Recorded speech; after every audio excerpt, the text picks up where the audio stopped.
He was with me now. That's perfect, she tells him, smiling sweetly. Thank you. The next morning, Sangza wakes early to get ready before the funeral. She puts on a black dress. It has long sleeves that billow out from the elbow to the wrist, and a high neckline. It doesn't have any embroidery detail but is covered in lace. Sangza hadn't had time to make her dress, so this is one of her mother's she found in her wardrobe back in Winterfell. It's a little big and the skirt's a little too long, but Sangza had added an extra ribbon in the back to cinch it at the waist, and made sure to wear her tallest boots. It would have to do. She places the purple tulip Theon made her in an empty vase on her vanity, before sitting down and braiding her hair. She pulls the top section of her hair back and braids it, before twisting the strands into a flat plait at the back of her head. She's ready right as Robb knocks. Hi, she says as she opens her door. Morning, Robb replies. He offers her his arm and leads her to the docks. She stands on the docks to the right of Robb, with Uncle Brynden on his left. Uncle Edmure stands at the end of the dock, a bow in his hand. Her grandfather gets released into the water on a small raft, and when he's a little ways away, Uncle Edmure lights the end of an arrow with a flame and aims. He misses the shot. Sangza looks to Robb, concerned. Robb only shrugs. Edmure's second arrow misses, and Robb chuckles, but he's quiet enough Sangza doesn't feel the need to scold him. She can hear the townfolk talk amongst themselves as their new lord misses yet a third time.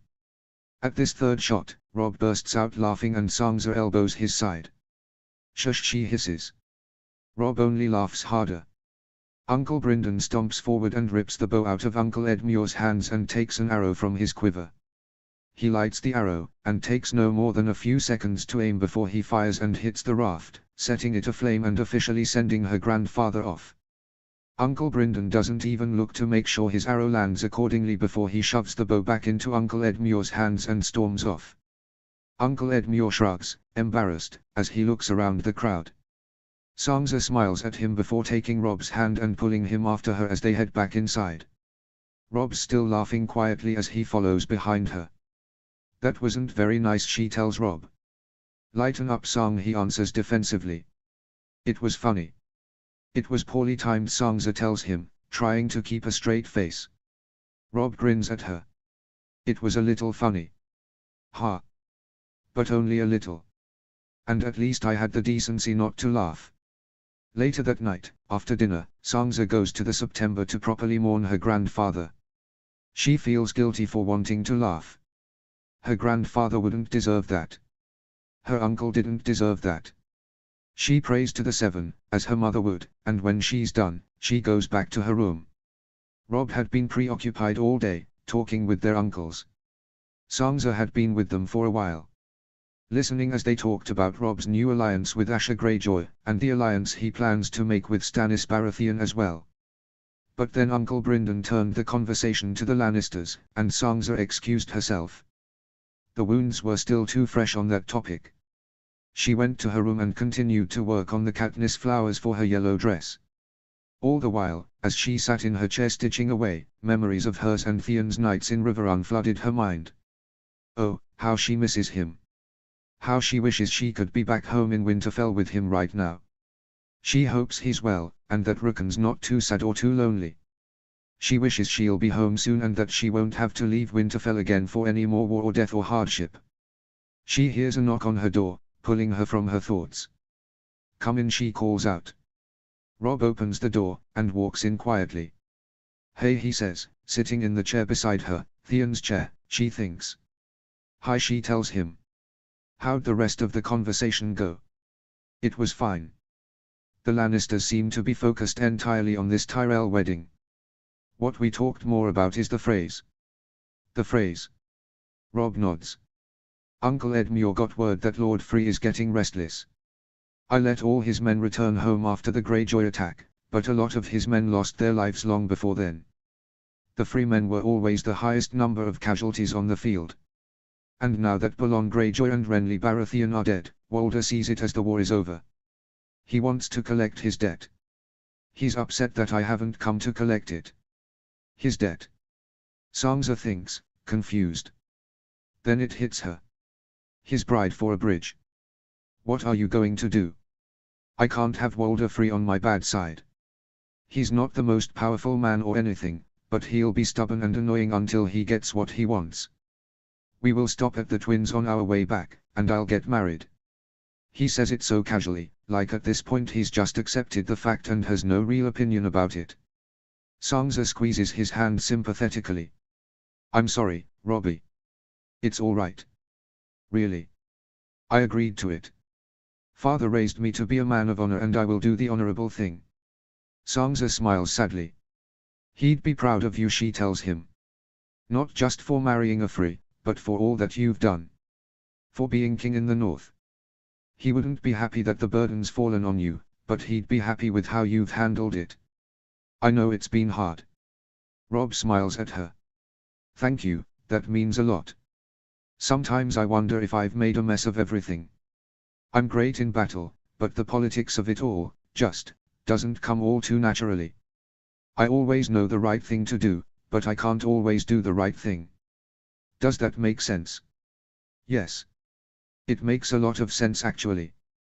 A few minutes later, Robb kisses Sansa on the forehead, wishing her good night, before going off to bed. They decided to cut the trip short at risk of not making Walder Free wait any longer. Robb will send a raven to the twins in the morning, and they will be on their way. Notes.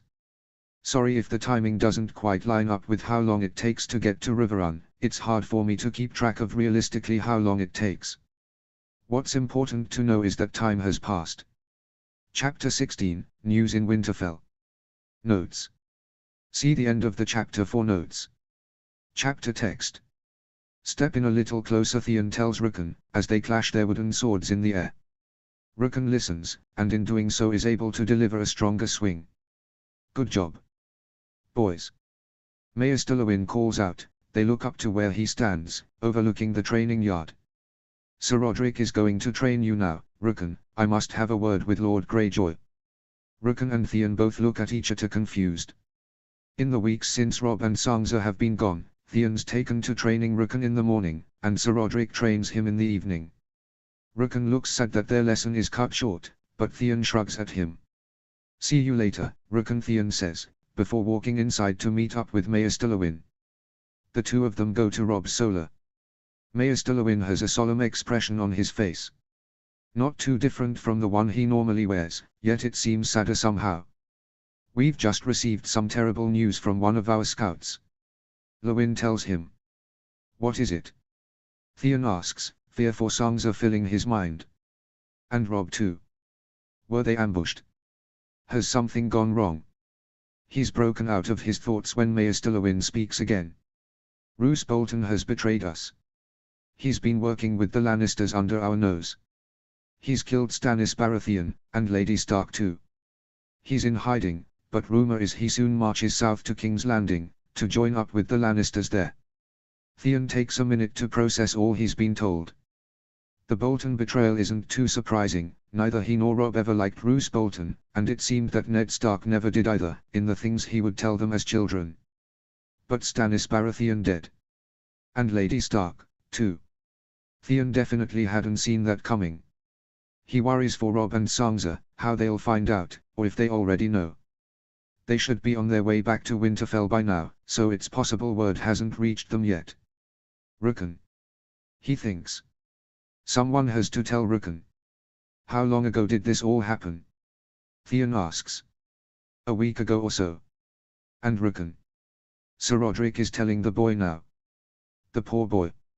First his father, his brother and sister, and now his mother too. And with the only family he has left away from home. They'll be back soon, though. Do you think Robb knows? If they're traveling, I don't think so. But I've sent a raven to Riverrun, so if they are still there they'll know soon. What do we do? When Rickon's ready, Roderick will bring him in here and we'll discuss strategy. He's Lord of Winterfell in Robb's absence, so it's up to him. He's a child. Theon glares at him. I know. I know. Obviously we won't leave the decision up to him, but per protocol he has to be here. He's just lost his mother. I know. I didn't say it was fair. Sometime later, 3 men, a boy, and his wolf, sit in the solar. Discussing a plan of action. Should we just wait for King Rob to return? Roderick asks. And do what? We can't just sit quietly. Not when something like this has happened. We can't wait for him and simply do nothing. Maester Lewin asks. What about the Dread Fort? Theon asks. You said Roose was headed to King's Landing. Who's at the Dread Fort? All he has left is a bastard son. What was his name? It started with an R. Roderick wonders aloud. Ramsay Lewin supplies. Theon thinks of Roderick's words. All he has left is a bastard son. Bastard. He repeats the word in his mind. Jon. We must send word to Jon Snow at the wall. Jon. But why? Lewin asks. We will tell him to meet me at the Dread Fort. I am going to lead a siege and we are going to take it from the Boltons just like they took something from us. You. Lead a siege? Roderick asks, trying hard to remain serious. There's no one else. Theon shrugs. You and Lewin are better suited to stay as Castellans. I think I have proven my loyalty to the Starks, and Rob won't be back in time. I will lead the Stark men, and Jon will meet us there, and we will take the Dread Fort. And then you'll come back home. Rickon asks quietly. The three men look at him surprised. He hadn't said anything up to this point, had simply been sitting on the ground with Shaggydoke's head in his lap. Theon walks over to Rickon and crouches in front of him. Yes, Rickon, and then I come back home. The boy smiles at him, and it looks so out of place amongst the dried tears on his face, but Theon is still glad to see it. Some time later, after Theon has sent a raven to Jon, and his sister too, he goes to his room packing. He plans to leave for the Dread Fort in the morning. He thinks of the last time he planned a siege. How his father had scoffed when he said he could lead the attack on Winterfell. That's why he sent a raven to Asha as well. He hasn't spoken word to her since they parted ways and he has since betrayed their father. He knows Asha won't be too mad with him, considering the deal she made with Rob that makes her queen, but still, he knows she won't be happy with him either. He figures keeping her in the loop will build some trust. It's too late in the day to leave now, so he plans to leave early in the morning. He will take 1,200 Stark men. It may not be enough against the 3,000 Bolton men that remain at the Dread Fort, but some have to stay in Winterfell. Should anything happen, Theon does not want to leave Rickon or the castle undefended. With nothing left to do now that he's already packed for tomorrow and helped Sir Roderick ready the troops, Theon sits at his desk. He decides to write a letter to Sansa, should things go wrong. My dearest princess. I hope this letter finds you well, even if, by you reading it, it means that things haven't gone too well for me. We got word of what happened to Lord Stannis and your lady mother, and I couldn't just sit and do nothing. Lord Bolton has betrayed the Starks, and therefore he has betrayed me. He must be punished for it. I ride to the Dread Fort in the coming morning, leaving Rickon in the care of Sir Roderick and Maester Lewin. I am confident he will be safe in their care, and yours too, once you are home. I don't have the words to describe how much you mean to me, to describe how much you saved my life and made it happy again. Just know, I plan to do everything in my power to get back to you, and that if it's not enough, I am truly sorry. But don't be sad for too long, you deserve a long and happy life and I want you to have that, even if it's not with me. I love you endlessly, and am forever yours. Theon. Theon folds up the letter and puts it in his pocket. He's not sure if he should leave it in his room, or Sansa's, or if he should give it to Maester Lewin for safekeeping. He'll decide in the morning. For now, he crawls into bed and tries to drift off to sleep. He thinks of Sansa. Of her smile and her laugh, and the feel of her lips on his. I will get back to her, he thinks, I have to. Notes. Happy Sunday. We're back with Theon in Winterfell. But only briefly before we hear again from Sansa in the next chapter. Please feel free to leave a comment. I hope everyone has a wonderful day. Chapter 17, A Bride for a Bridge. Summary. Sansa and Robb arrive at the Twins and meet Robb's future bride. Notes. I've started to read through and edit the chapters, so if a chapter now has a title, it has been read through and edited. I didn't change any context in the chapters though or add any new information. I just fixed any grammatical errors I saw. See the end of the chapter for more notes. Chapter text. They make it to the twins in mid-morning, some several days later. Sansa feels uneasy the moment they arrive, Walder Free and several of his sons standing there to greet her, Robb, and their men. Robb helps her down from Andus and offers her his arm. Sansa takes it quickly, and steps close to him, feeling safer the closer she is to his side. Robb Stark, Walder Free says, wasting no time. We were wondering when to expect you. I told you I was coming, Robb says curtly, clearly having no patience for the old man and his temper. Yes, well, you may pick a girl and get on with it, the wedding will be in 3 days' time. Robb tenses at that, but he does so subtly that Sansa is sure she's the only one who notices. 3 days is not enough time to choose a bride, she thinks to herself. Very well, Robb says finally. Perhaps you'd like to meet them now, Walder continues. They're all lined up in the Great Hall, and if you're so eager to get on with it, we can have a wedding and a bedding tonight. Perhaps it can wait until later today. Even if we're at the tail end of it, there's still a war going on, some matters we need to discuss. As you wish, Your Grace, Walder answers, over-exaggerating his last words. Come this way. Before Walder can lead them off, Sansa speaks up. If I may, my lord, perhaps I can meet the girls now. I can get a better sense of them, and which may be best suited for my brother. If it's all right with you, of course. She smiles sweetly, hoping to not get him angry. Walder doesn't look anything more than annoyed. He sighs, and says, fine. He motions over to one of his sons and says, Oliver, lead the king's sister inside so she may meet the girls. He looks back over to Sansa. If you can pick one for him, it will save us all the trouble. Sansa only smiles meekly at that. She turns to Robb, and looks at him reassuringly, before following Oliver inside. My father had us pool together the qualified girls, Oliver told her. All are either his true-born daughters or granddaughters, ages ranging from 10 to 18. He sounds just as disgusted as Sansa feels as he says it, and that gives Sansa a little hope. How many are there? 32. And if you were to dismiss all the girls younger than 15? My brother has no desire for a child bride. That would leave 10 girls, milady. 10 is more than suitable to choose from. Oliver looks at her appreciatively. Perhaps not all Freys are bad, Sansa thinks. As you wish, Oliver says. He opens the door to the Great Hall and motions for her to step inside. He follows behind her. All girls 14 and younger are dismissed. Go back to your lessons. Now. Oliver wastes no time in saying. There's lots of commotion and scurrying in the moments to follow as more than 20 young girls leave the room. The remaining 10 stay where they're at, standing in a row in the middle of the room. This is Princess Sansa Stark, sister to the king, both of whom have just arrived. Oliver says. Sansa sees 2 of the girls giddily talk amongst themselves, the rest remain quiet. She would like to meet you all before the king does, so that she may aid the king in his decision for a bride. Oliver looks to Sansa, addressing only her next.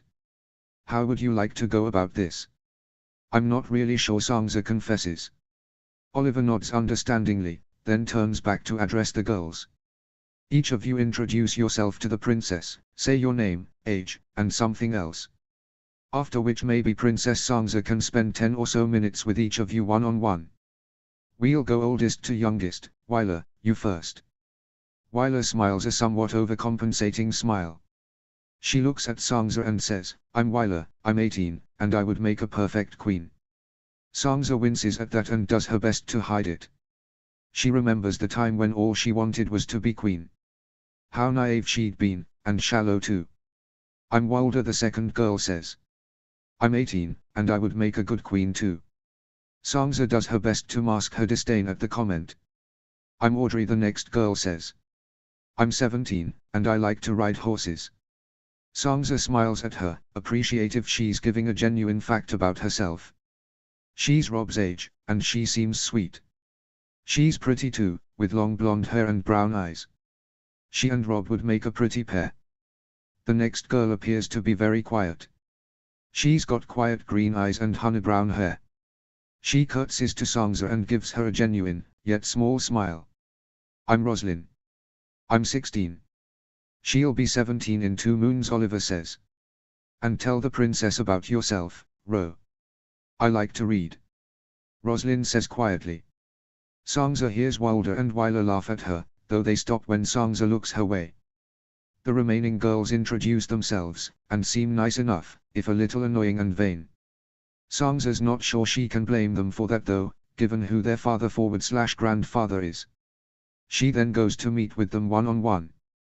Wyler and Wilder prove to be just as unlikable as Sangza suspected they'd be, but she finds it easy to make conversation with Audrey and Roslyn, bonding with each of them over their love for sewing.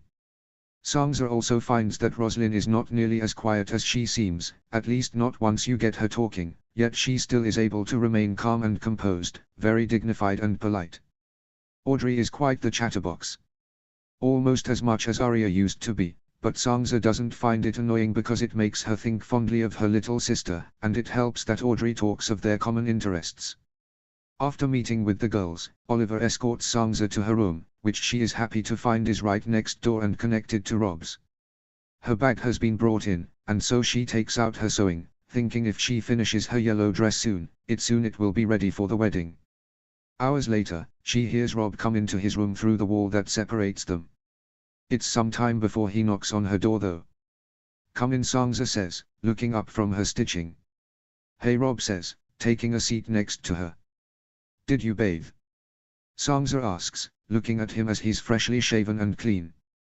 Rob nods. After talking, I spent some time in the training yard with some of Walder Frey's sons. They are terrible fighters, most of them anyway. Sangza nods to him, before going back to stitching the petal on one of the remaining Katniss flowers. Rob looks over to what she's working on. It's pretty, he tells her. Sangza smiles, thinking of Theon and the flowers. Thank you. I figured if I finished it, I could wear it for your wed. Sangza stops herself. My wedding, Rob finishes for her. No sense in denying it. Could you make me a doublet as well? With less flowers preferably. Sangza laughs. She goes to her bag and pulls out a grey doublet she had made back in Winterfell. She had planned to give it to Rob on his name day, which was in less than 2 weeks, but it could serve as a wedding present. The doublet was covered in silver details along the edges, along with the Stark direwolf in the left corner, right over his heart. She had also embroidered the direwolf larger on the back and turned it around to show him, before handing it over. Rob looked at it, amazed. You really have gotten so good at it. This is perfect. Thank you. He pulls her into a hug, which Sangza gladly reciprocates. I met the girls, Sangza tells him as they sit back down. I liked a handful of them. There's 2 that I especially liked, but I want you to meet them all first before I say who. Rob nods. I'm supposed to sit with them all at dinner. You'll sit with me too, won't you? Diffuse anything that gets out of hand. Of course. When dinner comes, Sangza finds herself sitting across from Rob at a large, round table. Wyler sits to his right, with Wilder on the other side of her, and Audrey sits to his left. Roslyn sits next to Sangza's left, and another girl, Minnie, sits at Sangza's right. Wilder and Wyler won't stop flirting with Rob. He looks utterly annoyed but can't even get a word in to end it all. He looks to Sangza to help, but Sangza only shrugs helplessly. Dinner has only just started, it's best to let them get it a little out of their system so they don't cause a scene. Well, a bigger scene. They are certainly both putting on a show for Rob's attention. Minnie is talking with the girl next to her, so Sangza turns to Roslyn, who is sitting quietly, staring at her food. Are you not hungry, Lady Roslyn? Sangza asks. I'm merely nervous. Wyler says I eat weirdly, and I'd hate to make my father mad by embarrassing him in front of your brother. Sangza notices a lot of things as she says this. Firstly, Wyler was rude to her. Second, Roslyn is afraid of her father, and thirdly, that she referred to Rob as her brother, and not the king, as if she is actually able to separate the 2 things unlike most of her sisters / nieces. I'm sure she was saying that just to be mean. Sangza whispers quietly. Eat. The chicken is actually really good in this soup. Sangza nods at her one bowl and takes a bite. Roslyn does the same, though much slower, being careful to not make a sound as she eats. You said you liked to read, what book are you currently reading? A book on old Northern history and customs. I want to be well prepared if she looks at Rob. If I am to travel soon. Sansa looks over to Rob, and sees him talking with Audrey now, while Wyler and Wilder try to regain his attention. Yes, well, should you have any questions, feel free to ask me or Rob. We love our home and would be happy to talk about it. Thank you. Roslyn says, looking back over to her. I love your dress, by the way, did you make it? Sansa looks down at her dress. It's the purple one she made with the fabric Theon bought her. She smiles when she thinks of him. Yes, I did, not too long ago. Did you make yours? Roslyn's dress is an olive green, one that really brings out her eyes. It's covered with small, embroidered daisies at the bottom of the skirt, and a large, fabric daisy at the center of the chest. Yes, Roslyn tells her. Sansa goes on to tell her about the yellow dress she's making. When they both get distracted, the whole table does, by what Wyler says. Audrey and Rob had appeared to be deep in conversation, but that all ended when Wyler said, Goodness, Audrey, don't be such a slut. Did you know, Your Grace, she has a boy she's seeing. And now here she is trying to seduce you. It's despicable. All the color drains from Audrey's face. She straightens up immediately, leaning away from Rob, before standing up and practically running out of the room, clearly on the verge of tears. The entire table is silent for a moment, though it appears no one else had heard. Wyler sighs pointedly, before saying, Goodness. She is always so dramatic. Believe me, Your Grace, you do not want her. Rob is about to say something when Roslyn beats him to it. When she speaks, Rob looks at her surprised, as if he hadn't really noticed her until now. She's not the one putting on a faked. Roslyn says. Or the one with her breasts practically falling out of her dress. She turns from looking at Wyler to looking at Rob. Believe me, Your Grace, my sister Audrey is the best pick of all your choices. Wyler gawks at this. I'm sorry, Roslyn says, annoyance and anger apparent in her voice. Did I ruin your moment? At that, she turns back to Rob and curtsies to him, then turns to Sansa and does the same. Excuse me, but I must go check on my sister. At that, she walks off, her small, quiet steps contrasting her loud words from just a moment ago. Sansa looks to Rob, and watches as his eyes follow Roslyn out of the room. The rest of dinner is very quiet and awkward. Rob makes it very apparent he does not want to hear anything Wyler or Wilder have to say, and all other girls seem too scared to talk. When dinner is finally over, Oliver walks over and asks to escort Sansa back to her room. Sansa gratefully accepts, as Rob is now being stopped by Lord Walder. Oliver offers her his arm, and when she takes it, he leads her back to her room. Where did Audrey and Roslyn go? He asks once they're in the hallway. Wyler said some not so nice things about Audrey, and then Roslyn left to comfort her. Sansa says. Oliver looks as if that's what he expected. Can I ask you something? Sansa asks.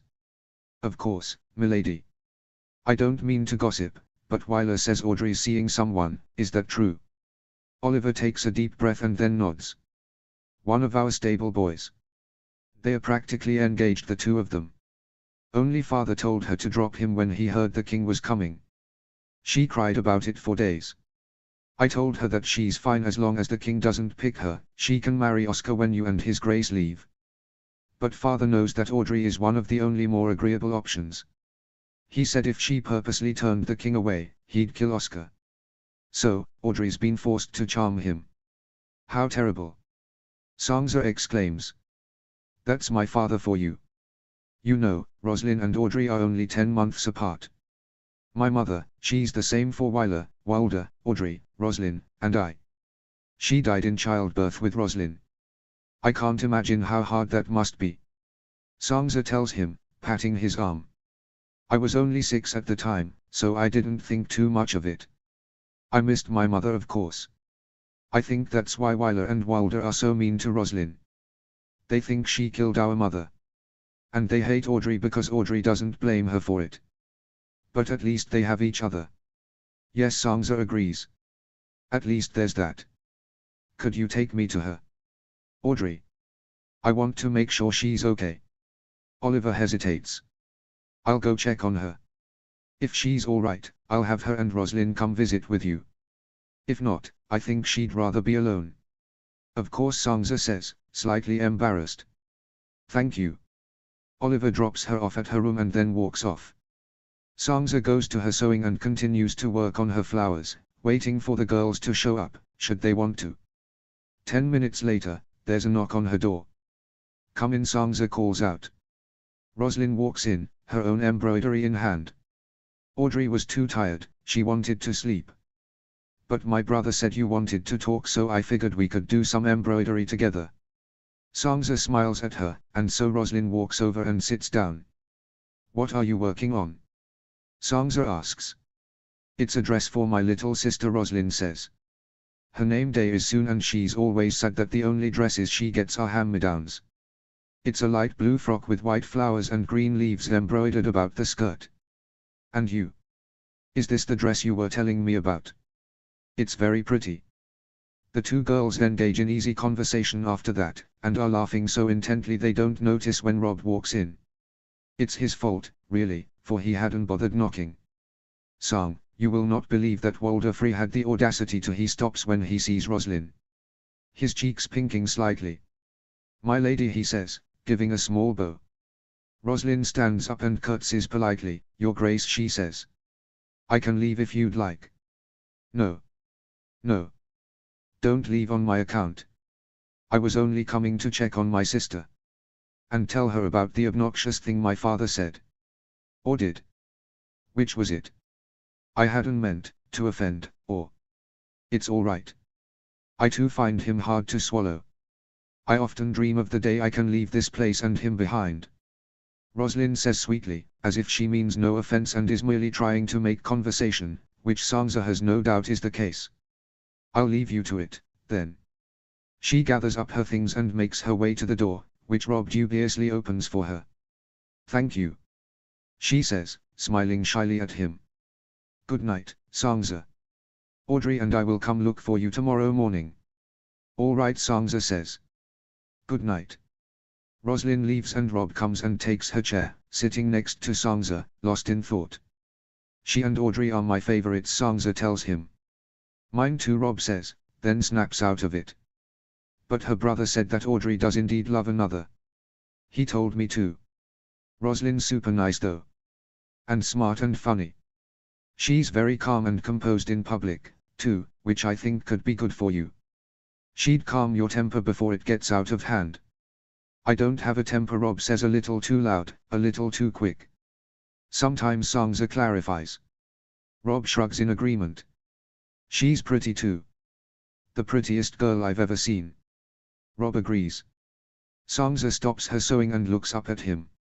Roslyn is undeniably pretty, but the prettiest girl ever is a bit of a stretch. Rob. Sangza says hesitantly. Yes. Rob says, looking at her. Have you made up your mind? I think so. Is that bad? Is it too soon? With the wedding in 3 days, I think it's both too soon and not soon enough, but, maybe sleep on it, try and talk to her in the morning. See what she's like when she's alone. Right, right. Rob agrees. Sangza looks to her big brother, he's got a faraway look in his eyes but there's a smile on his face. Seeing her brother in love makes her miss her own love. She thinks of Theon, and wonders what he's doing now. Notes. Finally a long chapter for you all. Sorry it's not too Theon's-focused, the next few chapters won't be, as Theon and Sangza will remain separated for a little while longer. I've been on a fairly good writing kick, so I think tomorrow will be a double chapter day, but we'll see. I hope everyone has a good day. Please feel free to leave a comment. Chapter 18, A Walk in the Woods. Notes. See the end of the chapter for notes. Chapter text. The next morning, Sangza wakes up and gets ready for the day. When she's finishing up her hair, she hears a knock at her door. Come in, she says. Audrey walks in, shutting the door behind her. Good morning, Your Grace. I've come to see if you'd like to break your fast with us. Roslyn is still getting ready, but she'll meet us there. And most of my sisters sleep much later, so we won't have to deal with their company. Audrey says brightly. Sounds good. Sangza tells her. I'm almost done with my hair. Take your time, Audrey says. Hey Sangza, have you seen my navy tunic? Rob says, walking into her room. Audrey blushes when she sees him, yet still finds it in herself to curtsy. Your Grace, she says quietly. I would like to apologize about last night. There's no need, Rob tells her. Your sisters should be the ones apologizing, not you. Thank you, Your Grace. Rob nods at her. I put it at the bottom of your bag when I repacked it. Sansa tells him, referencing the tunic. Put it on and then perhaps you can escort Lady Audrey to breakfast. I have to meet up with Roslyn and then we'll meet you there. Sure. Rob leaves the room and comes back momentarily. He offers Audrey his arm and then leads her out the door. Sansa follows behind them.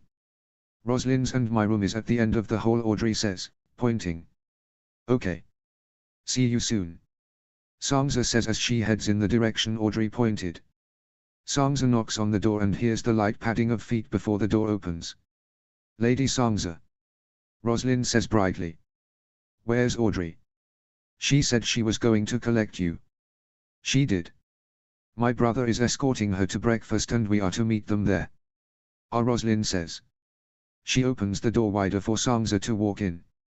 When the door shuts behind them, Roslyn walks over to her wardrobe. I still need to get dressed, she says. And do my hair. You're more than welcome to go eat without me. No, it's fine. I'll wait. I can do your hair, even, in a northern style. Sansa walks over to the wardrobe and looks at all the dress options. She grabs a light blue one, that shimmers in the sunlight. Here, she says. Wear this one, Robbie's favorite color is blue. Roslyn blushes but takes the dress from her and walks behind a partition to put it on. Once she's dressed, she sits in front of the vanity as Sansa braids her hair. She braids the top half back, before twisting it into a rose-looking bun and letting the rest of her curls fall about her shoulders. All ready, Sansa says. She grabs Roslyn's arm and the two girls walk off to the dining hall. When they get there, they see Rob, Audrey, and Oliver sitting at a table. The rest of the dining hall is fairly empty, with only a couple other tables seating people. Most people must like to sleep in, Sansa thinks. It's not too early, only 8 in the morning, but in Winterfell at least half of the castle would be awake by now. Sansa takes the seat next to Oliver, making sure Roslyn has to take the seat next to Rob. Sansa looks to Audrey on the other side of her and the two of them share a knowing look. Good morning, my lady, Rob says brightly. He can't seem to take his eyes off her, and Sansa knows she picked out the right dress. You look pretty. Thank you, Roslyn says quietly, looking down at her plate. So Audrey says. What's everyone's plan for the day?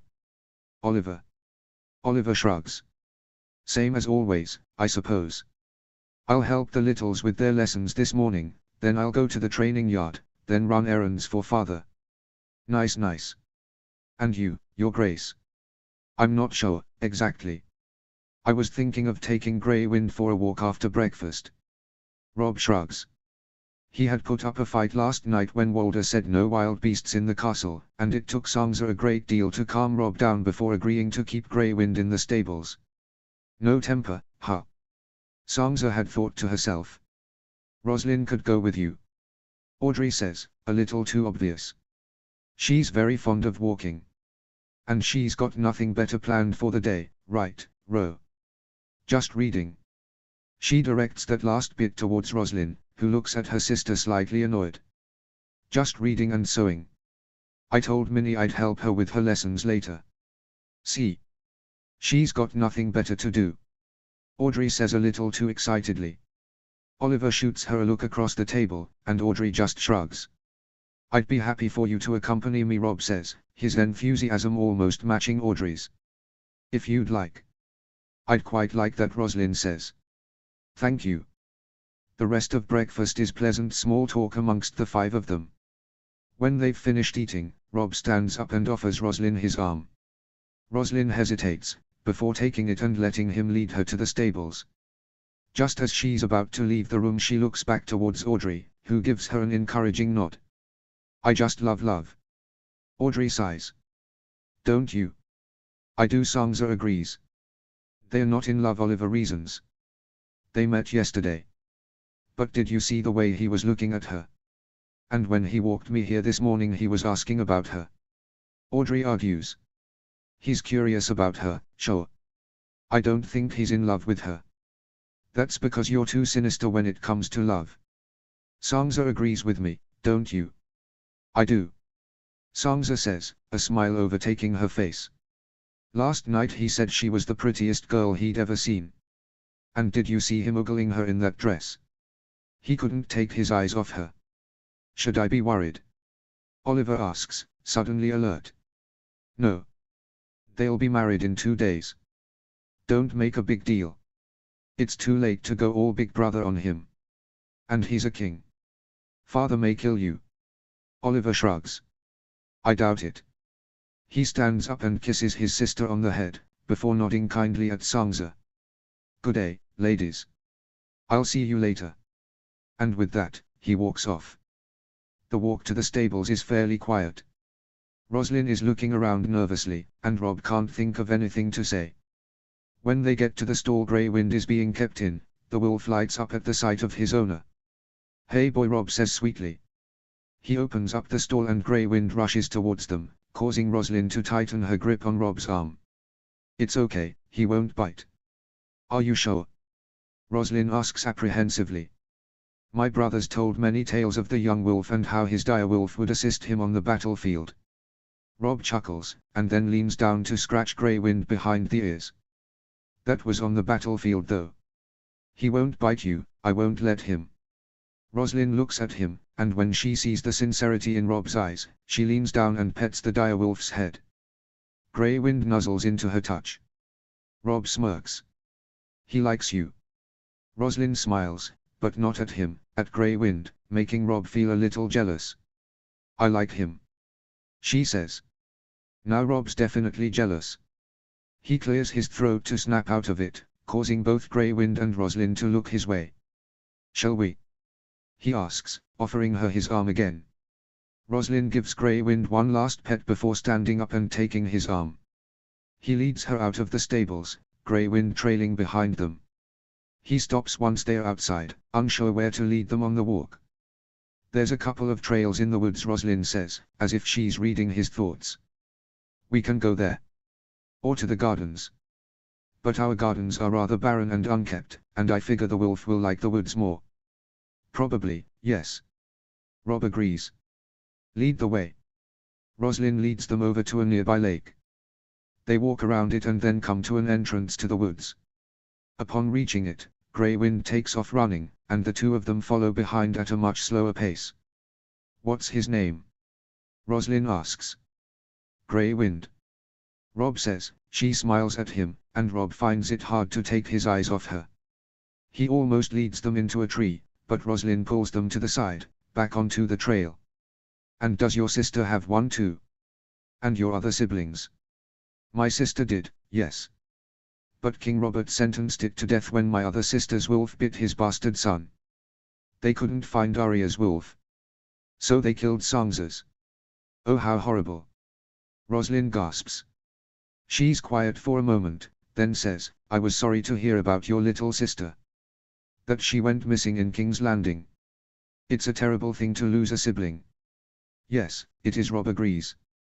He looks at her again, more fully this time, trying to think of it from her perspective. She has so many siblings, and he knows she's lost some brothers while they were off fighting his battles. Does having so many siblings make it easier to lose one?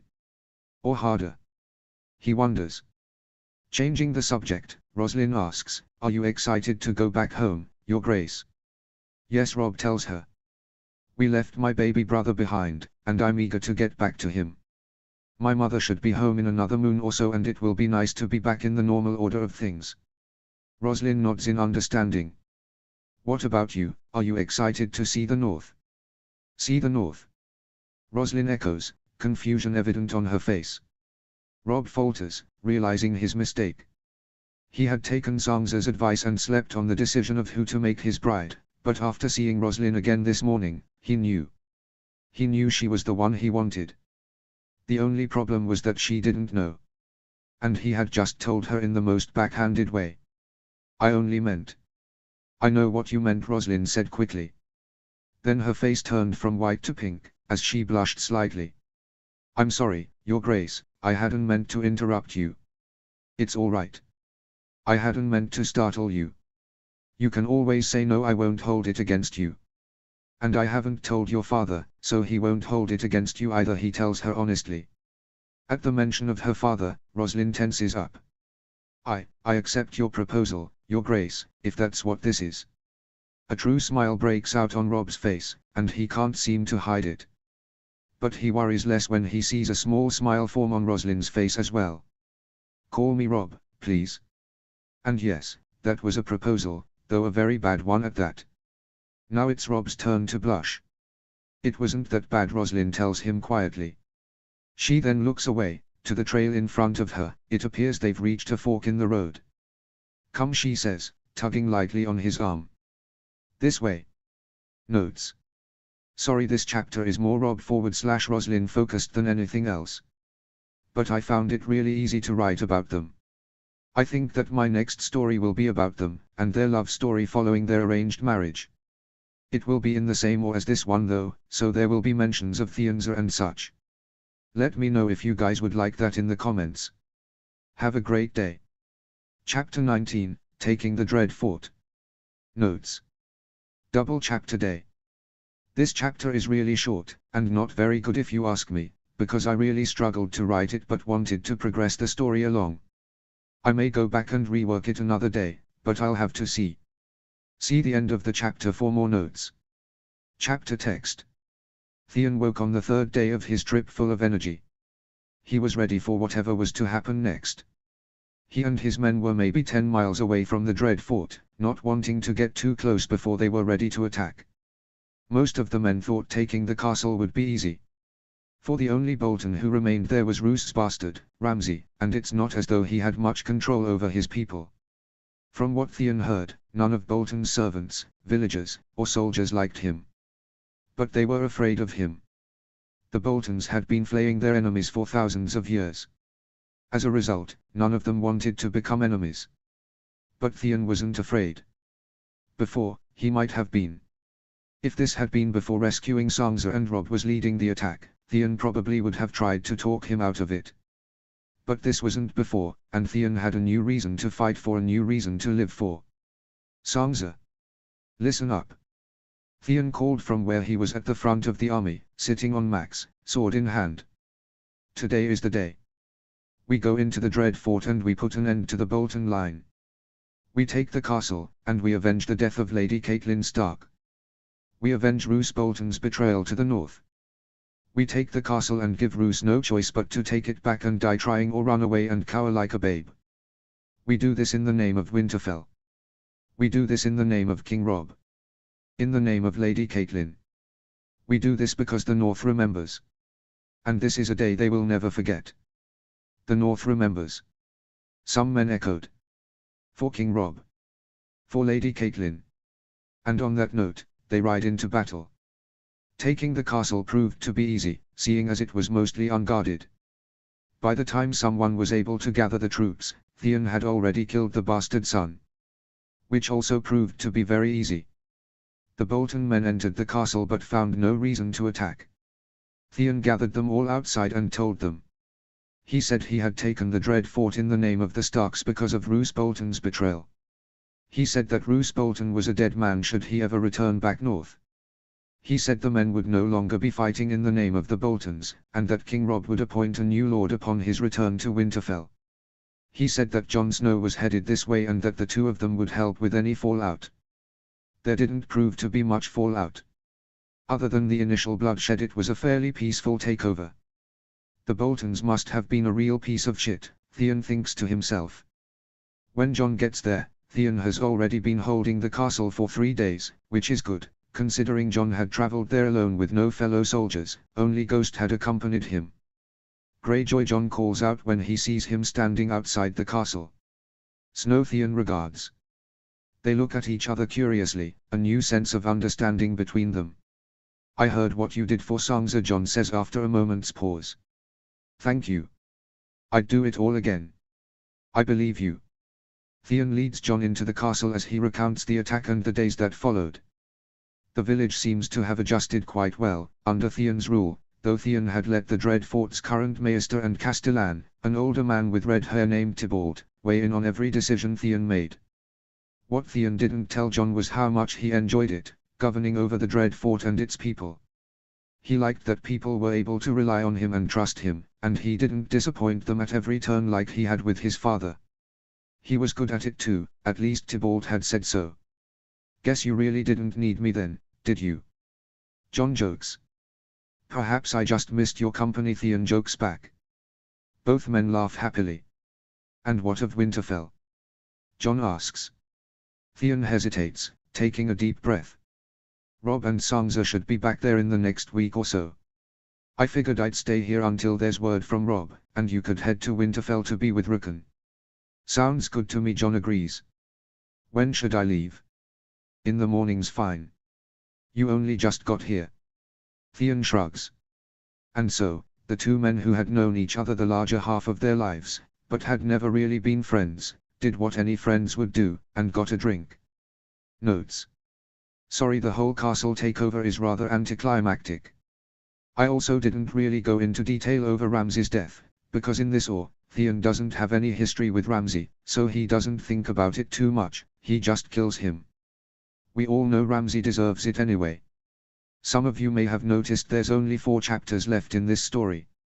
I noticed a recent downturn in interest, and so I don't want to keep it going too long, but I've found a good place for it to end, and then the final chapter will be an epilogue. I hope everyone who stuck around has enjoyed the story thus far. Have a great day. Chapter 20, Robb's Wedding. Chapter text. Sansa wakes up early on the morning of her brother's wedding day full of excitement.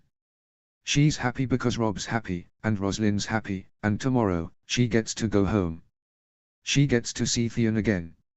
She hops out of bed and knocks on the door to Robb's room and walks in when he answers. You're awake? Sansa says. Yes, I'm going to the training yard for a little. He tells her. But you're getting married in 6 hours, Sansa argues. Exactly, Sang, 6 hours. That's plenty of time. Maybe for you. I have to go help Audrey get Roslyn ready. Audrey says it will take all morning. I'm pretty sure Audrey's overestimating. We'll see, Sansa says, a smile on her face. Robb's smile mirrors her. You're happy, Robbie, aren't you? Robb's smile softens, and he pulls his sister into a hug. Happier than I ever thought I would be. It's not love, but I could see it becoming love one day. I already care for her quite a bit, and it's only been 3 days. I'm glad, Sansa tells him, because she is. Robb deserves to be happy. I'll be back at 11 to make sure you're ready. Sansa says, as she walks towards the door. Robb rolls his eyes, but he's smiling. Tell her good morning for me, and that I can't wait to see her. Sansa nods. One downside of the past couple days was that Roslyn and Robb had not really been able to see each other since their morning walk. Once Walder heard Robb had decided he had forced him to partake in the wedding preparations, and Roslyn, Audrey, 4 of their other sisters, and Sansa had spent the days working on her wedding dress. They had finished it late last night, and it had turned out beautiful. A full-length gown covered in lace, lace long sleeves, and a lace collar with a slightly deep, yet narrow neckline. Roslyn had tried it on last night and they all agreed she had looked beautiful. Sansa goes to her room and grabs her yellow dress. She barely managed to finish it with how much she had been working on Roslyn's, but it was done, and in any case, no one would be looking too intently at her dress. She walked to Audrey and Roslyn's room to find them both awake and restless. Audrey was pacing the room as she talked about all they needed to do that morning. She didn't even notice when Sansa walked in, but Roslyn did. Morning, Sansa. Roslyn says brightly. Good morning. Robb says good morning too. Sansa says, happy to see a small smile and blush go to Roslyn's face. Sansa. Audrey exclaims. Thank goodness you're here. Minnie still hasn't woken up yet and the other girls have to help set up the ceremony in the September. Roslyn won't listen to me. She doesn't seem worried at all by all we need to do. Talk some sense into her, will you please? There's nothing to worry about. Roslyn shrugs. I have 6 hours to get ready, that's more than enough. But you have to bathe, do your hair, paint your face, and getting you into your gown will take time. There's so many buttons. And Sangza, Minnie, and I will still have to get ready. Well, I'm not painting my face, so that will save some time. Roslyn tells her sister. Audrey only sighs in exasperation. Roslyn takes a bath, and not much later Minnie comes and joins them. The three girls all fuss over the bride. Sangza does her hair, braiding it back before securing it in a bun at the nape of her neck, while Minnie douses Roslyn in lotions and perfume, and Audrey watches over them, fussing over their every move. Stop squirming, Ro, you'll ruin your hair. I haven't moved. Minnie, have I moved? No, but Minnie starts. Minnie free. Whose side are you on? Audrey asks, causing all four girls to laugh. Sangza finishes her hair, and then she and Audrey and Minnie start to get ready. Sangza does a braided headband in Minnie's hair, so that her curls can still bounce about her shoulders, and she puts Audrey's hair up in a twist. For her own hair, she pulls two pieces back and braids them, before tying the braids together with a blue satin ribbon that matches the one on the waist of her dress. The three girls then put on their dresses before putting Roslyn in hers. The buttons do take a good 30 minutes to do, but it's 11:15 when they are finally done. Sangza shrieks when she sees the clock. You look beautiful, Roslyn, she says. You all do, but I told Rob I'd go check on him, so I must go do that. I'll see you all in the September. She hugs her soon-to-be good sister and then rushes back down the hall. Robbie. She calls when she enters his room. You're late, Rob jokes as he finishes buttoning his undershirt. We got distracted, Sangza says as she runs her hand through his hair, fixing how his curls fall. Are you only just now getting ready? Rob shrugs as he pulls on his doublet. I'll be ready in 2 minutes. Once his doublet is on, he finally looks down at her. You look pretty. Thank you. You should see Roslyn. She looks really beautiful. I can only imagine, Rob says happily. Rob really is ready not 2 minutes later, so he grabs the Stark cloak and the two of them head to the September for the ceremony. They are going to have a wedding in the September here, for the phrase follow the faith of the seven, and then they are to have a second ceremony in the Godswood back in Winterfell. Have there been any ravens from Winterfell? Sangza asks, eager to hear if there's word from Theon. Not sure. Walder's holding all mail until after the ceremony. He says he wants no distractions. But we'll find out tomorrow before we head back anyway. Sangza's disappointed, but she nods anyway. I'm excited to be home again. Me too. And I think Roslyn will really like the North.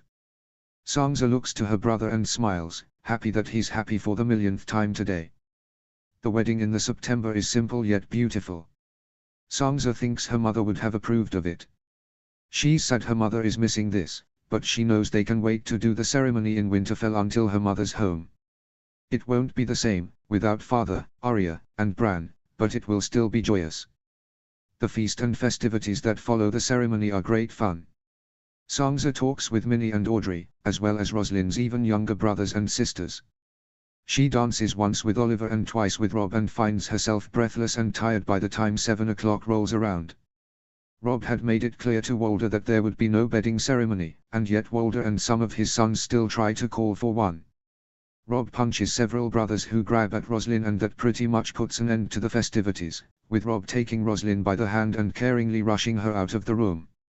Sangza goes to Audrey's room with her and Minnie, planning to spend the night there. The three girls chat for a little, before all collapsing in exhaustion. It truly was a good day. Sangza only hopes it was at least half as good for Rob and Roslyn. Chapter 21, The Lord of the Dread Fort. Summary. Sangza gets some bad news, but Theon and Sangza are reunited. Notes. See the end of the chapter for notes. Chapter text.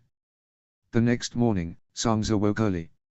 She looked to her sides and saw that Audrey and Minnie were still sleeping soundly, so she crawled out of bed and scurried to her room, so that she could get ready for the journey home. She puts on her green dress, and laces up her boots, before braiding her hair back and tying it off with her sea green ribbon. The one that matches Theon's eyes, she thinks giddily, happy that she'll be able to see him soon. She goes to the dining hall to grab something to eat quickly, and finds that Oliver is the only other person there. Good morning, he tells her. Are you ready to go home? Yes. Sansa tells him as she takes the seat next to him. I'm excited too, that Ro gets to go. She's always wanted nothing more than to leave the twins. The north will be an exciting place for her, though I'm not sure she'll like the cold. She'll get used to it, my mother did. Oliver nods in agreement. The two of them finish eating and then Oliver escorts her back to her room.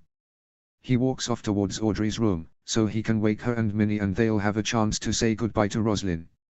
Sansa finishes packing up her things, and with nothing left to do but wait for Rob to come get her, she sits in a chair and holds the purple tulip Theon made for her, studying it intently as if it's her most prized possession, which, currently it is. Some time later she hears a light knock on her door. Sang. Rob whispers as he enters her room. Good morning, she tells him. Are you ready to go? He motions to her packed bag on the floor, and when she nods, he picks it up, carrying it along with his and Roslyn's bags. Perhaps you can go wait with Roslyn. She's still finishing getting ready. And then the two of you can meet me outside. Sure, Robbie. Sansa says. She tucks the tulip into her bag and then walks over to Rob's room, where she finds Roslyn sitting at the vanity, braiding her hair. Good morning, dear sister. Good morning, Sansa. Roslyn tells her happily. Sansa can see on her face that last night was a good night for her.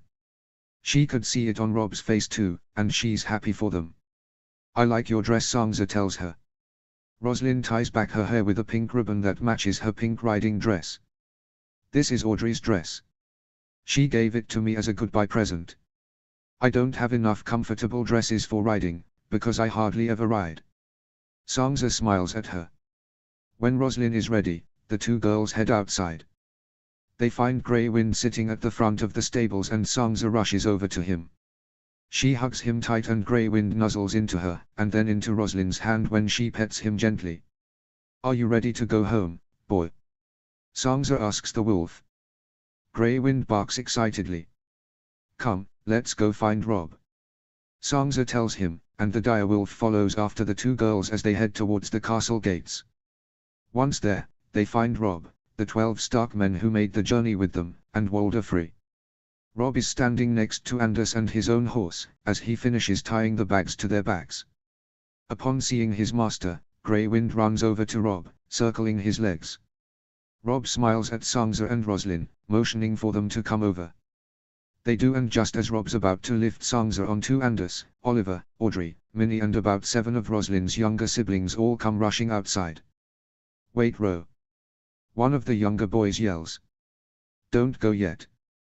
Roslyn wastes no time in rushing over to them, pulling the young boy into a hug. Don't worry, Wally, I would have never left without saying goodbye. She hugs the boy, and then all of the other young siblings, picking up the youngest, a little girl of maybe 2 or 3, and holding her in her arms as she goes to hug Minnie and Oliver. She hugs Audrey last, and for the longest, before passing the young girl to her older sister and walking back over to the 6 remaining younger siblings who are now pulling at her skirt trying to get her attention. Sansa hugs Minnie, Audrey and Oliver, and tells them goodbye before walking back over to Rob, who lifts her onto Anders.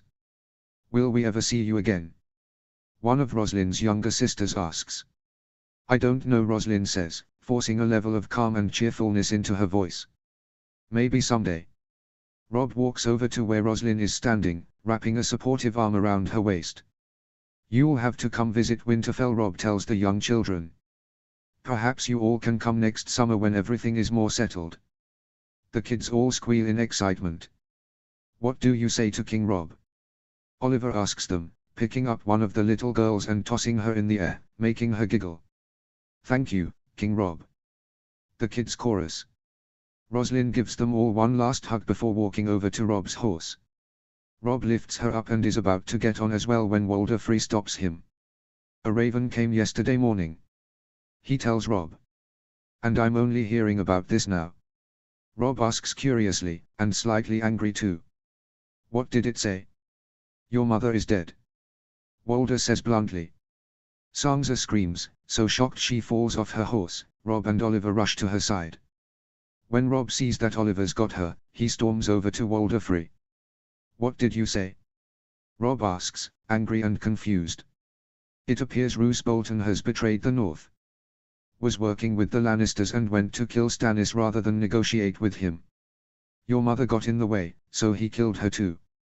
Walder says with no emotion, no sympathy whatsoever. Robb looks visibly shocked. He's on the verge of tears, but Sansa knows he won't actually cry. He has to remain strong like a king. And he wants to stay strong for her. And who sent this raven? Your maester. Lupin, was it? Apparently, your stupid friend, that Greyjoy boy, is leading an attack to overthrow the Dread Fort. Your bastard brother will meet him there. It's all in this. Walder hands him the letter and goes to walk away. He looks to Roslyn before he leaves. I expect to hear news of a Stark heir before year-end, girl. Don't disappoint me. Robb reads over the letter, his face going white as he realizes it's all true. Why didn't you tell me this yesterday? He calls after Walder. You would have headed straight home. Forgotten all about the deal you made me. I wanted to see this wedding follow through first. Walder leaves, and Sansa looks around, confused. She's managed to stop crying, but she knows it's only temporary. Oliver releases his hold on her and she collapses to the ground, shrieking. Robb rushes to her and pulls her into a tight hug. Meanwhile, Audrey and Minnie usher all the young children back inside. Say goodbye to Ro, guys, Minnie tells them. They all wave but are too shocked to say anything. All too young to understand what just went down. Sansa looks up over at Roslyn, who has gotten off the horse but is just standing there. Her face grief-stricken. I had no idea, Your Grace, Oliver says. If I had, I would have told you right away, I swear it. Robb stands up, pulling Sansa up with him. I know. Robb says. It's not your fault. But now we must really get going. It will take us all week to get back to Winterfell and the Dread Fort is another 3 days' ride from there. At this Sansa thinks of Theon. Walder said Theon was leading an attack on the Dread Fort, and that Jon would be there too. She prays for both their safety, and little Rickon's too. He's all alone in Winterfell now. Perhaps I can send some men with you. Oliver offers. No, Robb says. That will only delay us more, and, as it stands, I want nothing more to do with your father right now. Oliver nods understandingly, but out of the corner of her eye, Sansa sees Roslyn wince. He doesn't mean you, Sansa wants to tell her, he loves you, or at least she thought he did. Now everything might be different. Oliver walks over to his sister and helps her back onto the horse. Robb is so distraught he forgets to help Sansa back up. Walking numbly to his own horse and climbing on. Oliver walks over to her and gives her a lift. I'm sorry, he whispers. I really am. Sansa only looks at him, too sad to reply. The entire ride home Sansa doesn't believe it. Mother can't be dead, she thinks, she can't be. But when they made camp that first night, Robb showed her Maester Lewin's letter, proving it all to be true. That night Sansa cries herself to sleep, she can't help it.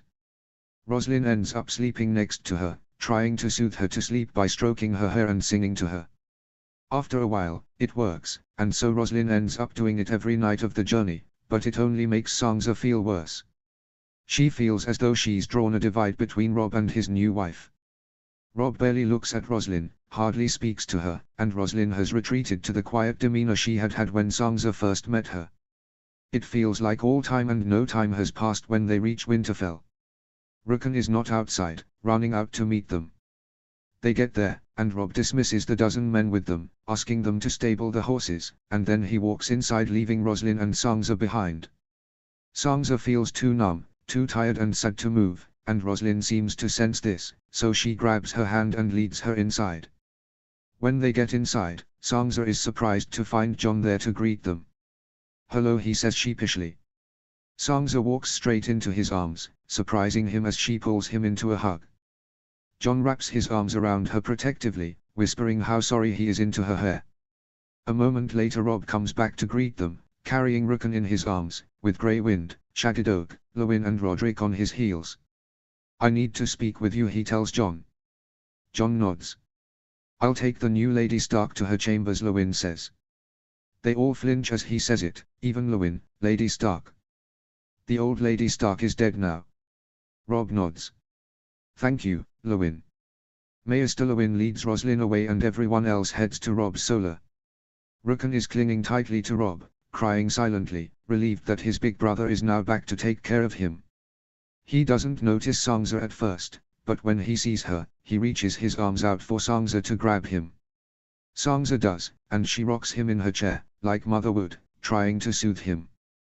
Tell me everything, Rob tells John. Theon is currently holding the Dread Fort. John says. Awaiting your further instruction. The siege was so easy, it was already done when I got there. No one appears to be missing the Boltons, but the castle's maester, Tybalt, fears unrest will follow if a new lord isn't appointed soon. I'll head for the Dread Fort in an hour, Rob says. Best not to delay it. John and Roderick nod understandingly. I'll go with you, Sangza says. Rob hesitates and then sighs when he sees the determined look in her eye. Very well, he acquiesces. Sir Roderick, please go ready Sangza and my horses. Roderick nods and walks off. You're leaving again. But you just got home. Rukan whines. Rob crouches down to his little brother's level. I know, but Sangza and I have to help Theon. John will stay here with you until we're back. And my new wife is here too. She's new to Winterfell, she'll need you to show her around. Rukan's eyes light up a little at that. Can Shagidog and I give her a tour of the castle? He asks excitedly. Of course. You can give her a tour of the entire grounds. I'm sure she'd love it. An hour later, Rob and Sangza ride off towards the Dread Fort, with only their horses and Grey Wind for company. Neither really speak with each other, both with much on their mind. Sangza's thoughts to be on a cycle. First, she thinks of her mother and how sad she is that she's gone. Her sadness reminds her of her father, and Arya and Bran, and she seems doomed to glum thoughts. But then she thinks of Theon, and how he survived his attack on the Dread Fort, and how she's on her way to see him, and how happy that makes her. But then that happiness turns to guilt when she realizes she should be sad, and the cycle repeats itself. This goes on for the entire 3-day journey, for Sangza can only imagine Rob has similar thoughts on his mind, too. But when they get to the Dread Fort and see Theon waiting for them, it seems to lift both their spirits, Rob's as much as Sangza's. When Sangza gets close enough to him, she jumps from Andus and runs to Theon's arms, crashing into him. She hugs him tightly, as he does her, and when she pulls back, she kisses him full on the mouth, uncaring to the fact that Rob's right there, and there are several other servants and soldiers surrounding them. When she pulls away from him, Theon grins down at her, pressing his forehead to hers. Hello to you too, princess. He whispers happily. Sangza kisses him again. They break apart when they hear Rob approach. Rob grabs Theon and for a moment Sangza thinks he's going to hit him. Like he did the last time Rob saw the two of them together. Instead, Rob pulls him into a tight hug. You killed him? Rob asks. Theon nods. Only the bastard. Roose is still hiding in the south. It's Rob's turn to nod. If he ever comes back, I want to be the one to kill him. He can't get away with what he did. Theon says understandingly. Let's go inside. Theon offers Sangza his arm, which she takes easily. She then grabs Rob's hand with her other hand, pulling him along after her. Theon leads them into a solar, where an older man with red hair is sitting. This is Maester Tybalt, Theon says. He's been assisting me while we awaited your arrival, your grace. Rob looks over to the old man. Your assistance is much appreciated. As is your loyalty and devotion to the people of the Dread Fort. The Boltons were bad lords. But their people are good people. I did my best to care for them. Much easier without Lord Roose getting in the way. About that, Rob continues. I've been thinking about who to appoint as the new lord now that all the Boltons are dead and Roose is as good as dead. I need someone I can trust. Someone loyal to me and my family. Someone who's like family to me. Which is why I would like to appoint Theon Greyjoy. My father's former ward, and my best friend and brother. Rob looks to Theon as he says this, and Theon looks back at him shocked. Sangza looks between the two of them happily. Say something, Theon, Sangza says, but Theon is too stunned to speak. Sangza stands beside him and grabs his hand. Do you mean it, Robbie? I can think of no one better suited. Nor can I. Maester Tybalt speaks up. I have seen him acting as Lord, and he still has much to learn, but he cares for the people and the people care for him. He will be a good Lord of the Dread Fort. They all turn to Theon expectantly. I don't know what to say. Thank you. He turns to Rob. I won't let you down. I know you won't. Rob turns to Sansa. And it works out nicely that once you're married my sister will only be a 3 days ride away. A smile fills up Sansa's entire face. Do you mean it, Rob? You give us your blessing. I want you to be happy. Both of you. If that's with each other, then what am I to do? Sansa rushes to embrace her brother. Thank you. Thank you. Thank you. She squeals. Theon turns to Maester Tybalt. How soon can the wedding be? With proper preparations, we can have you appointed Lord of the Dread Fort tomorrow. The wedding can be a week from that. Theon can be appointed tomorrow, but I don't want the wedding so soon. My sister deserves a proper ceremony, and that takes time to plan. I would also like my wife and brothers to be able to attend, and I'm sure Theon would like his sister to as well. Theon says. Though truthfully until now he hadn't thought of that. He would like Asha there though. It would mean a lot to him if she showed up for him. Then it's settled. Maester Tybalt says. I'll get the preparations started right away. Tybalt leaves the room, and Rob follows not far behind him. I'll give you two a moment, he says. But don't get too carried away. Sansa laughs at that, but Rob remains stern and Theon nods at him, all serious. When Rob closes the door, Sansa jumps into Theon's arms, pressing kisses all over his face. We're to be married, she exclaims. I know, Theon says, his excitement matching hers. And you're to be Lord of the Dread Fort. I didn't think Rob would give you such an honor. Neither did I, Theon laughs. Later that night, Theon sneaks into Sansa's room, much like old times. Sansa was sitting at the vanity, braiding her hair as she waited for him. He walks in the door and walks straight to her, pressing a kiss to her lips. Sansa hums sweetly. I missed you. And you, Theon agrees. I'm sorry I couldn't be there for you, when you found out about your mother. Sansa sighs. She wishes he had been there too. He would have said the right thing, to her and Rob. But it was probably for the better that he wasn't. It's okay. I'm happy you were in Winterfell. You got to avenge Mother and take care of Rickon. How is Rickon? He was quite sad when I left him. I think it's all highs and lows for him. Especially since we all keep coming and going. I'm glad Jon's with him now, and Roslyn too.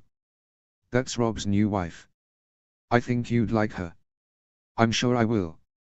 Now enough talking, Theon says. He pulls Sansa into his arms and carries her to the bed. I think it's high time I pleasured my betrothed, don't you? Sansa blushes, a deep pink rising to her cheeks. Theon kisses each cheek in turn, before laying her back and crouching before her. Notes. I'll let everyone use their imagination for what happens at the end of the chapter, winking smiley. Also, yeah. Theon and Sansa are reunited. I missed writing the two of them, but a lot needed to happen before they could see each other again. I'm going out of town tomorrow and will be quite busy for the next few days, so I am debating posting the final 2 chapters tomorrow, or just one, and then waiting a week to post the epilogue. I'll have to see how long the last 2 chapters end up being. Please feel free to leave a comment. Chapter 22, The Wedding. Notes. See the end of the chapter for notes. Chapter text. Sansa wakes up on the morning of her wedding to find a note on the pillow beside her. Princess. This is the last note I'll ever have to leave you with, for, from this day forward, we won't have to sneak about anymore. I'll see you soon. Love. Your future husband. Sansa clutches the note tightly to her chest, smiling happily. The festivities had been well underway for a while now. Asha had arrived at the Dread Fort almost a week ago, and Rob, Roslyn, and Rickon had arrived 2 days ago. Sansa had hoped Jon would be able to come too, but there must always be a Stark in Winterfell, so he had volunteered to stay behind. Many changes had occurred in the last month. After Theon was appointed Lord of the Dread Fort, he had the banner be changed to no longer display a flayed man. Instead, it was now a grey banner, with a gold bow and arrow on it. Sansa had helped Theon come up with the design. It had the stark grey and the Greyjoy gold, and both Sansa and Theon had found it rather fitting. Additionally, a weirwood sapling had been planted in the grounds. House Bolton had followed the faith of the Seven, but Theon had said he wanted to follow the old gods. They were to marry in front of the sapling. As small as it may be, it was still a weirwood, and they would worship it all the same. They still had the September, but Sansa couldn't bear to step foot in it now that her mother was gone. Roslyn knocks at her door, bright and early, just as she promised she would. "Come in," Sansa calls. Roslyn opens the door and steps inside. "I saw Lord Greyjoy in the halls a few minutes ago. He wouldn't have been coming from here now, would he?" she asks, a knowing look on her face. Sansa blushes. "I haven't the slightest clue what you mean." "It's all right," Roslyn laughs, "I won't tell Rob." She hangs Sansa's maiden cloak in the wardrobe, next to her wedding dress. "It's beautiful," Sansa exclaims. Roslyn had offered to make the maiden cloak so that Sansa could focus on making her wedding dress. The cloak was a shimmering silver that shone brightly in the sunlight. The direwolf sigil was embroidered with dark grey thread on the back of the cloak, and the cloak was lined with wolfskin. Roslyn had also made her married cloak. A deep grey with the golden bow and arrow embroidered on the back, but she had left it with Rob so he could give it to Theon. Sansa's wedding dress was much more intricate than either cloak. It was snow-white satin, with mid-length puffy sleeves and a long satin train. It had beaded and pearl embroidery all along the rounded neckline and train and skirt. It had taken Sansa more than 3 weeks to finish it, but she was so happy with how it turned out. "As is your dress," Roslyn tells her. "Theon won't be able to take his eyes off of you." Sansa can only smile giddily at that. Hours later, Sansa and Roslyn are both ready. Sansa in her wedding dress and maiden cloak, her hair secure in an intricate braided bun, a small, silver tiara with gold embellishments sitting upon her head. Roslyn wore a pale blue long-sleeve dress, her hair down but pulled back from her face and secured with a sapphire pin to match her wedding ring. Rob and Rickon come knocking on her door at 11 o'clock, just like they said they would the night before. Rob is in a pale blue doublet, matching Roslyn, and Rickon's in a navy one. "Good morning, Sansa," Rickon says, hugging his sister. "Morning, Rick. You look beautiful," Rickon exclaims. "Like a real princess." "She is a real princess," Rob says. "She's a Stark and therefore she's a princess. She'll be a Greyjoy soon." "Yes. But she'll always be a Stark." Sansa smiles at her older brother. And then at her little brother too. Bringing a hand down to ruffle his hair. "Come, Rickon," Roslyn says. "Let's go get the rings and find Theon and his sister." Leave Sansa and Rob to get ready for the ceremony. Roslyn kisses her husband goodbye and then takes Rickon's hand, leading him away. "You really do look beautiful," Rob says when they're alone. "Mother and father would be proud." Sansa smiles sadly. "I wish they could be here." "Me too, but they are here in spirit. And I'll do my best to fill father's shoes." Sansa squeezes her brother's hand. "I know you will. I just wish you didn't have to." She's on the verge of tears, causing Rob to frown. "Hey," he says, wiping a lone tear away, "today's a good day. They wouldn't want you to be sad." "I know. I know." Sansa takes a deep breath. "I really am happy. It just makes me feel guilty to feel happy without them." "I know. But finding happiness despite them being gone is the best thing we can do to honor their lives." Sansa looks at her brother. He looks older than she remembered him to be, but not in a bad way. He looks mature. "When did you become so wise?" "I dunno." Rob shrugs. "Shall we?" He offers her his arm and leads her away. Theon stands in his room with his sister. He keeps messing with his doublet, he can't seem to get it to align properly. Asha stands next to him, laughing at him. "You look fine, brother," Asha tells him. Sansa wants everything to be perfect, Theon tells her. "I don't want to upset her with my outfit. She cares about that sort of thing. If she lets it ruin the day, that's on her." "Oh. That reminds me, I gave the rings to Rob. We'll have to grab them from him if you want to see them before the ceremony. Theon nods and then grabs the married cloak hanging on the door of his wardrobe before heading out with Asher into the hall. There, they run into Rukun and Roslyn. Lord Greyjoy, your grace. Roslyn greets them both with a curtsy. She nudges Rukun, who then bows at them, smiling at Roslyn when he's done, proud of himself. We were just looking for you. Here are the rings. She holds out a box to Theon, who takes it from her. Thank you, Lady Roslyn, Theon tells her. He opens the box and nods appreciatively when he sees them. His was a simple gold band. Sansa's was a real beauty. It was a thin golden band, with a large pearl bordered with small diamonds, looking and shining like the bright sun. This was Mother's. Theon turns to Asher. He doesn't remember his mother wearing it, but he doesn't remember much of his mother, to be honest. Yes. Her father gave it to her when she was a teen, apparently. But I hardly remember her wearing it, either. Theon nods again. Thank you for bringing it, he tells his sister. He turns to Lady Roslyn.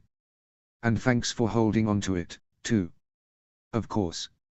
Roslyn tells him happily. The four of them then walk to the Godswood. They get to the courtyard, where the sapling is planted, and get ready for Rob to walk her down the aisle. She sees Theon standing at the end and smiles at him, her face emulating pure joy. Theon's face matches her own, as he looks back at her with his boyish, toothy grin. Are you nervous? Rob whispers to Sansa, offering her his arm as they ready to walk. No. Sansa tells him happily. I couldn't be more excited. I'm glad, Rob tells her. Rob walks her down the aisle and kisses her forehead when they reach the end. He then hands her off to Theon, and goes to stand next to Asher, Roslyn, and Rukun. Theon takes Sansa's hands and they kneel before the heart tree. They say a silent prayer before pledging themselves to one another in simple vows. Sansa goes first. I, Princess Sansa Stark of Winterfell, take this man, Theon Greyjoy, Lord of the Dread Fort, to be my husband. I am his and he is mine, from this day to the end of my days. I, Theon Greyjoy, Lord of the Dread Fort, take Princess Sansa Stark of Winterfell to be my wife. I am hers and she is mine from this day to the end of my days. The two of them look at each other and smile. Then Theon takes off her maiden cloak, handing it off to Asher, and places her new one around her shoulders, securing it gently. They exchange a kiss before the old gods, and they are married. Theon cannot stop smiling the entirety of the day. Rob teased him about it all morning. They were in the training yard, and practicing their sword fighting, and Theon was so happy it distracted him to the point that Rob had knocked him to the ground 3 times already. Oh, Theon. Pay attention. If I get you all bruised and blooded before your wedding, Sansa will never forgive me. Rob complains. Theon only shrugs, a grin still plastered on his face as he stands up again and readies his stance. And stop smiling, Rob tells him. You never used to smile this much. It's creeping me out. When they were done with training and were getting ready, Theon still could not stop smiling. Even Rukun seemed to notice and was annoyed by it. When he went to find Asher and make sure she was ready for the ceremony, she wouldn't even look at him. I knew the Greenlanders made you soft, little brother, but seriously, stop smiling. I'll be laughing the whole ceremony if you look like this. Sansa was the only one who doesn't seem to mind his smiling. The only one whose smile matches his own. When he first sees her at the end of the aisle, he could have sworn his heart stopped. He can feel his grin widen, his face hurting from having smiled so much already, and he's sure he looks ridiculous, but he can't find it in himself to stop. And when Rob hands her off to him, and he takes her hand in his own as they kneel before the heart tree and pledge their love, he knows his heart stops. He can feel it. It stops for a moment, before beating so rapidly he can't count his heart rate. Only after the ceremony, as they walk to the feast as man and wife, does he feel his heart settle down. But only slightly.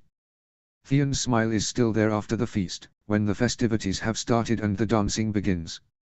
Normally he hates dancing. Lady Stark had made him and Rob take lessons when they were younger, but Sansa loves it and so he dances with her countless times, smiling through it all despite wishing he was sitting down.